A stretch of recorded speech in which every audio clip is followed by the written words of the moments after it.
तो हम लोग अब डिस्कस करने जा रहे हैं वेव फंक्शन, राइट। एक तो यहाँ पर देख सकते हो आप कि दो टर्म यहाँ पर बात करी है, दो टर्म, एक तो वेव और दूसरा फंक्शन, राइट।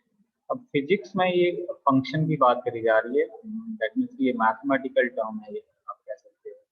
इस टर्म के बारे में तो हमने पढ़ रखे थे, वेव के बारे में। तो इसको मैं जस्ट टर्म को रिलेट करता हूँ पिछले जो भी हम लोगों ने पढ़ चुके हैं इंफॉर्मेशन। हम लोग कह रहे थे कि अच्छा ये कोई पार्टिकल है, कोई सिस्टम है, तो सिस्टम के इनसाइड में पार्टिकल तो होगा ही, और डी ब्रोगली हाइपोथेसिस ने भी कह दिया कि उस पार्टिकल के साथ वेव एसोसिएटेड होगा, और वेव ऐसा नहीं कि वो सिंगल वेव होगा, उसके साथ ग्रुप ऑफ वेव होगा, दैट मीन्स वो वेव पैकेट होगा, राइट। वो वेव पैकेट होगा, वो मीडियम में वो प्रोपेगेट करता है, राइट। वो मीडियम में वेव पैकेट प्रोपेगेट करता है। तो यहाँ पर एक टर्म, दो तीन टर्म्स को हम यहाँ पर पहले बॉदर करते हैं कि हम लोग अगर मान लो कि हम लोग एक प्रेशर टर्म को स्टडी कर रहे हैं किसी मीडियम में, तो we have already study that pressure of medium varies as the sound waves propagate in the medium. जब भी हम कहीं बात कर रहे हैं तो यानी कि हम जब बात करते हैं आपस में फेस टू फेस, इवन मैं यहाँ पर बात कर रहा हूँ, आप लोगों को सुनाई दे रहा है, तो basically what I am doing, I am disturbing the medium, I am disturbing the medium. That means I am providing the energy to the medium particle which are existing in this medium surrounding to my mouth, right? तो वहाँ पर जो particles है, तो particles को हमने disturb कर दिया, उसको energy provide कर दिया, disturb in the sense कि उसको हमने energy provide किया in the form of wave, right? तो उस wave की वजह से उस medium का जो pressure था वो change हो गया, यानी कि sound waves ने क्या change किया, मीडियम के प्रेशर को चेंज कर दिया, राइट। ये थोड़ा सा जस्ट इसको समझाने के लिए ये सारी बातें कही जा रही है। उसी तरह से एक दूसरा टर्म, दस variable quantity associated the propagation of sound waves in a medium is pressure. अब हमने कह दिया कि जो एक वेरिएबल क्वांटिटी है मीडियम में, वो that is the pressure. Pressure change हो रहा है, दैट मीन्स कि उस पार्टिकल पे एक तरह का एनर्जी उस पर एक्ट हो रहा है, जिसकी वजह से वो वाइब्रेट हो रहा है, तो मीडियम में प्रेशर चेंज हो रहा है, साउंड वेव्स मीडियम में प्रोपेगेट हो रहा है, तो उससे जो वेरिएबल्स रिलेटेड है that is called pressure, right. एक और एग्जांपल लेते हैं, electric and magnetic fields vary as the electromagnetic, that is the light electromagnetic wave होता है, travels from one point to another point in the space. अगर एक point से दूसरे पॉइंट तक लाइट ट्रेवल हो रहा है, तो उसमें उसके जो कंपोनेंट हैं तीनों, electric field vector, magnetic field vector and propagation vector, वो साइमल्टेनियसली चेंज होते रहते हैं मीडियम में, है ना, उनका डायरेक्शंस चेंज होते रहते हैं, राइट। तो यहाँ पर इस केसेस में, लाइट के केसेस में, the variable quantities associated with the propagation of electromagnetic wave are electric and magnetic field, क्योंकि लाइट स्ट्रेट पाथ में मोशन करता है, तो एक तो फिक्स ही हो गया, दो वैरी कर सकता है, electric and magnetic fields, E and B. इस तरह से हम लोग, अगर आप इसको इलेक्ट्रिक फील्ड कह दो, तो ये जो टर्म होगा दैट इज मैग्नेटिक फील्ड, और ये प्रोपेगेशन कांस्टेंट होगा, राइट। तो इसमें दो टर्म आ गए, इलेक्ट्रिक और magnetic field.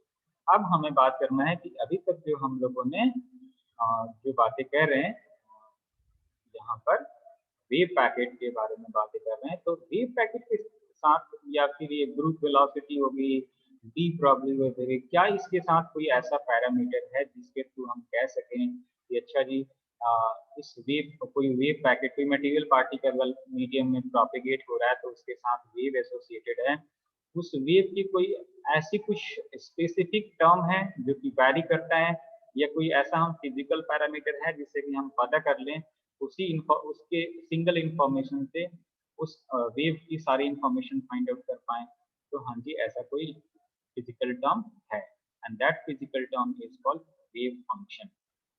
That physical term is wave function. जिस तरह से लाइट को फाइंड आउट करने के लिए, उसके इंफॉर्मेशन को फाइंड आउट करने के लिए इलेक्ट्रिक फील्ड और मैग्नेटिक फील्ड रिस्पॉन्सिबल है, साउंड को एक्सप्लेन करने के लिए मीडियम का जो प्रेशर वेरिएबल क्वांटिटी है वो रिस्पॉन्सिबल है, उसी तरह से इस नेचर को, इस वेव पैकेट के प्रोपिगेशन को, वेव की प्रोपिगेशन को मेजरमेंट करने के लिए जो वेरिएबल क्वांटिटी है that is the wave function. That means कि एक तरह का वेव है and that is the function of something, right. वो फंक्शन होगा, इधर वो पोजीशंस का फंक्शन हो सकता है, टाइम का फंक्शन हो सकता है, टाइम के रिस्पेक्ट में वो किस तरह से प्रोपिगेट हो रहा है, उसकी पोजीशन क्या हो सकती है, राइट।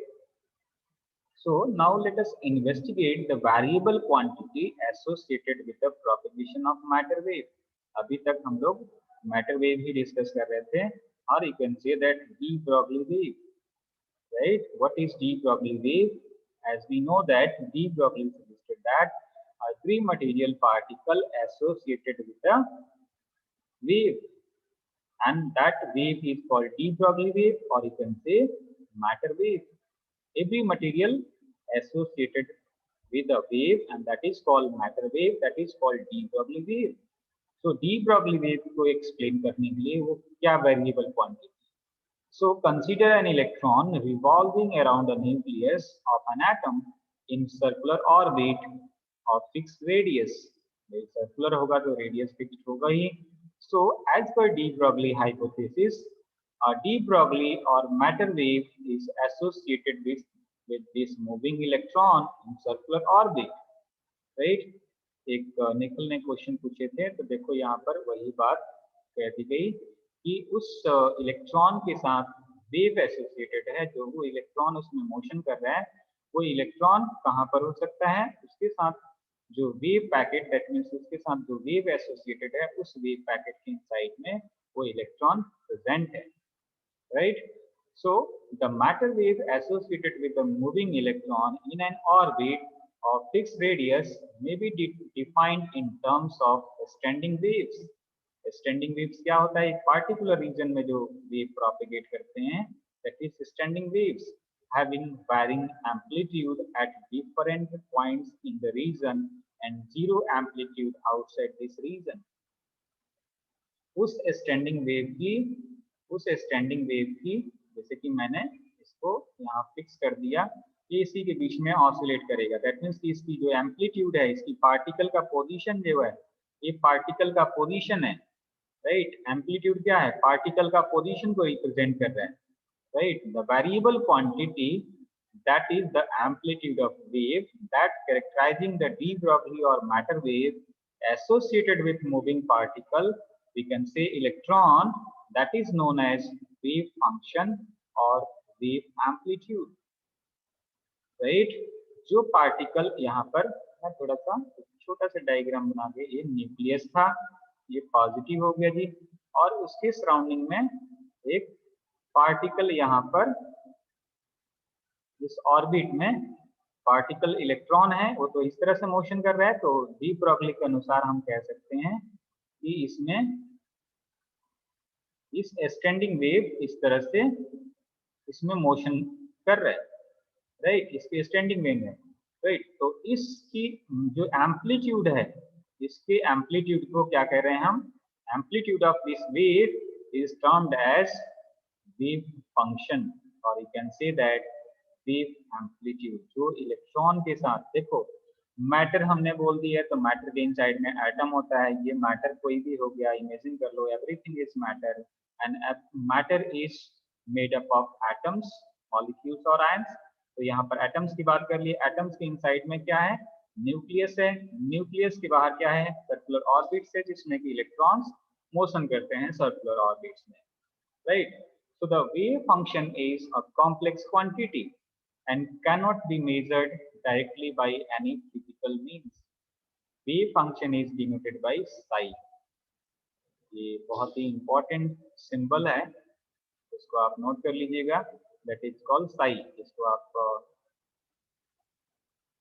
PSI psi बोलते हैं, ठीक है, इस तरह से PSI लिखते हैं इंग्लिश में, and that is psi. psi wave function का नोटेशन है, राइट। तो इसको जरा मैं ब्रीफ एक बार डिस्कस करता हूँ कि वेव फंक्शन एक ऐसा पैरामीटर है जो किसी भी मटेरियल पार्टिकल का इंफॉर्मेशन आपको प्रोवाइड कर सकता है, इन फ्यूचर इस वेव फंक्शन से ही रिलेटेड सारा टर्म। अगर वेव फंक्शन आपको समझ में नहीं आया कि ये वेव फंक्शन है क्या जी, वेव फंक्शन क्या है, जो पार्टिकल के साथ वेव एसोसिएटेड है उसकी एम्पलीट्यूड है, राइट। वेव एम्पलीट्यूड, जो पार्टिकल, शुरू से कह सकते हैं आप कि कोई भी मटेरियल पार्टिकल है, मटेरियल पार्टिकल में आप इलेक्ट्रॉन इमेजिन कर लो, इलेक्ट्रॉन कहाँ पर एग्जिस्ट करता है, एटम के इनसाइड में, वो बाहर भी फ्री इलेक्ट्रॉन एग्जिस्ट कर सकता है। हम इलेक्ट्रॉन किसी ऑर्बिट में बात करते हैं, वो सर्कुलर ऑर्बिट में है तो वो मोशन करेगा, तो मोशन करेगा पार्टिकल, तो उसके साथ क्या एसोसिएटेड होगा, किसी भी मटेरियल पार्टिकल के साथ वेव एसोसिएटेड होगा, तो वेव होगा, दैट मीन्स की वेव नेचर में हम कह सकते हैं कि उस पार्टिकल का पोजीशन, इस जो डायग्राम में मैं रिप्रेजेंट किया, वेव क्या रिप्रेजेंट करता है, ये पार्टिकल का लोकेशन है, किस तरह से वो प्रोपिगेट हो रहा है, उसकी एम्पलीट्यूड उसका किस तरह से चेंज हो रहा है उसके मोशन के अनुसार से, that is the amplitude, exact location of particle, किस तरह से उसकी एनर्जी चेंज हो रही है मीडियम में, वो रिप्रेजेंट करता है, right. So basically it is a complex quantity and cannot be measured directly by any physical means, है ना। इसको ऑपरेटर्स के थ्रू हम कैलकुलेट कर सकते हैं। अगर आपको इस वेव फंक्शन का इंफॉर्मेशन मालूम है, देन आप सारे के सारे फिजिकल क्वांटिटी के बारे में इंफॉर्मेशन आप बता सकते हैं, राइट। तो ज़्यादा टाइम ना लेते हुए यही लेक्चर फिनिश करते हैं, इसके आगे हम नेक्स्ट लेक्चर में